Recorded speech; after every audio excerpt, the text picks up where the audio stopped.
जय श्री कृष्णा। आपका दीपशिखा के चैनल में स्वागत है। श्रीमद् भगवत गीता अध्याय 9 भाग 9 गतिर्भर्ता प्रभोः साक्षी निवासः शरण सुहृत् प्रभवः प्रलय स्थान निधान बीजम व्ययम्। इसका भावार्थ है, मैं ही लक्ष्य, पालनकर्ता, स्वामी, साक्षी, धाम, शरण स्थली तथा अत्यंत प्रिय मित्र हूँ। मैं सृष्टि तथा प्रलय, सबका आधार, आश्रय तथा अविनाशी बीज भी हूँ।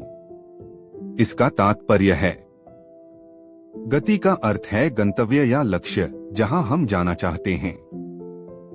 लेकिन चरम लक्ष्य तो कृष्ण है, यद्यपि लोग इसे जानते नहीं।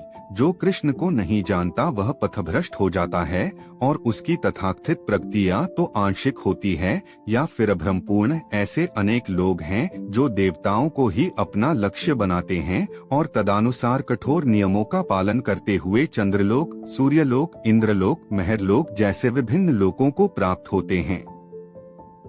किंतु ये सारे लोग कृष्ण की ही सृष्टि होने के कारण कृष्ण हैं और नहीं भी हैं।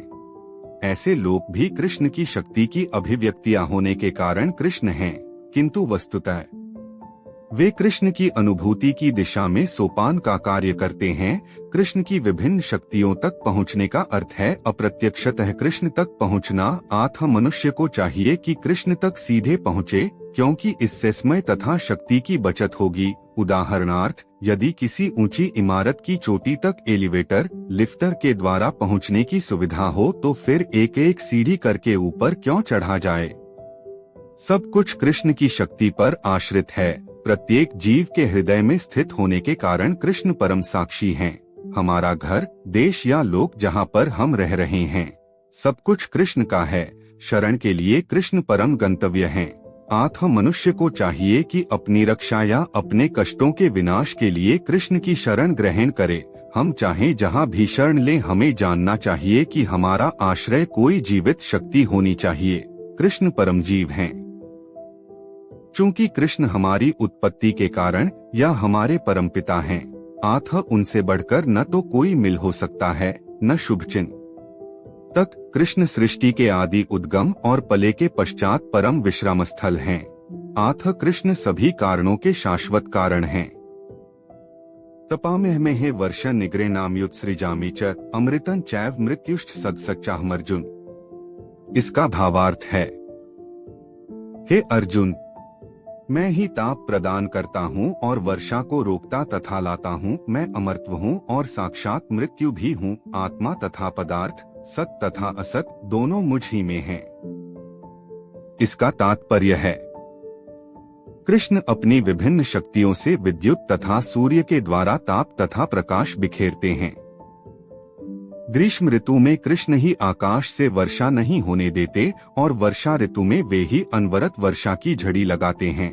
जो शक्ति हमें जीवन प्रदान करती है वह कृष्ण है और अंत में मृत्यु रूप में हमें कृष्ण मिलते हैं। कृष्ण की इस विभिन्न शक्तियों का विश्लेषण करने पर यह निश्चित हो जाता है कि कृष्ण के लिए पदार्थ तथा आत्मा में कोई अंतर नहीं है, अथवा दूसरे शब्दों में वे पदार्थ तथा आत्मा दोनों हैं। अथ कृष्ण भावनामृत की उच्च अवस्था में ऐसा भेद नहीं माना जाता। मनुष्य हर वस्तु में कृष्ण के ही दर्शन करता है। चूंकि कृष्ण पदार्थ तथा आत्मा दोनों हैं, अतः समस्त भौतिक प्राकृतियों से युक्त यह विराट विश्व रूप भी कृष्ण है। एवं वृंदावन में 2 भुजा वाले वंशी वादन करते श्याम सुंदर रूप में उनकी लीलाएं उनके भगवान रूप की होती हैं। त्रैविद्या मां सोमपाह पूत पापा यज्ञैरिष्ट्वा स्वर्गति प्रार्थयन्ते ते पुण्यमासाद्य सुरेंद्र लोकमश्नन्ति दिव्यान दिवी देव भोगा। इसका भावार्थ है, जो वेदों का अध्ययन करते तथा सोमरस का पान करते हैं, वे स्वर्ग प्राप्ति की गवेषणा करते हुए अप्रत्यक्ष रूप से मेरी पूजा करते हैं। वे पाप कर्मों से शुद्ध होकर इंद्र के पवित्र स्वर्गिक धाम में जन्म लेते हैं, जहां वे देवताओं का सा आनंद भोगते हैं।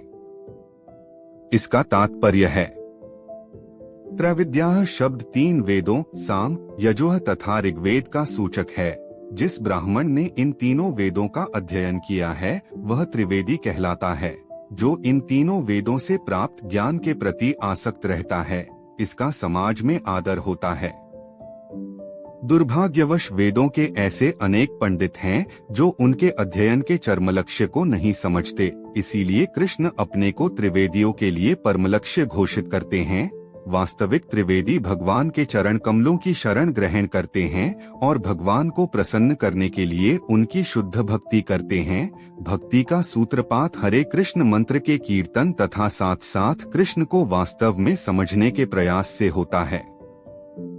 दुर्भाग्यवश जो लोग वेदों के नाम मात्र के छात्र हैं, वे इंद्र तथा चंद्र जैसे विभिन्न देवों को आहुति प्रदान करने में रुचि लेते हैं। ऐसे प्रयत्न से विभिन्न देवों के उपासक निश्चित रूप से प्रकृति के निम्न गुणों के कल्मश से शुद्ध हो जाते हैं। फलस्वरूप वे उच्चतर लोकों यथा महरलोक, जनलोक, तपलोक आदि को प्राप्त होते हैं। एक बार इन उच्च लोकों में पहुंचकर वहां इस लोक की तुलना में लाखों गुना अच्छी तरह इंद्रियों की तुष्टि की जा सकती है।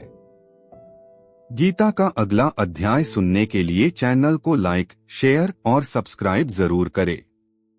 धन्यवाद।